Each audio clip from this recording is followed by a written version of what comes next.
Welcome to McPlum, simple solutions served daily.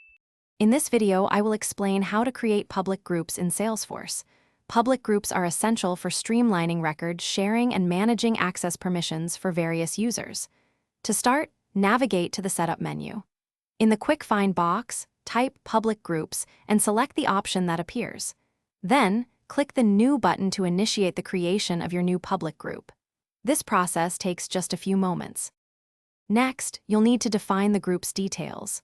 First, enter a descriptive and unique name for your public group.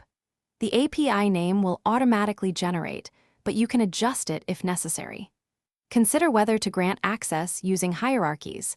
This option allows users higher in the role hierarchy to gain access to records shared with this group, providing a flexible sharing model.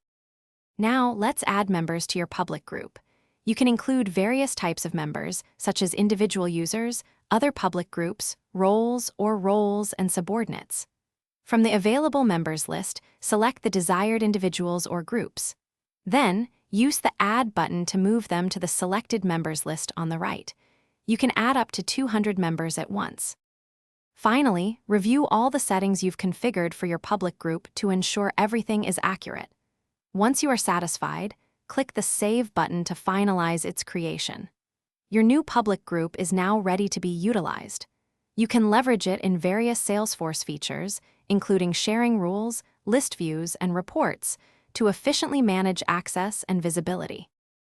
Thanks for watching. Stay juicy and subscribe.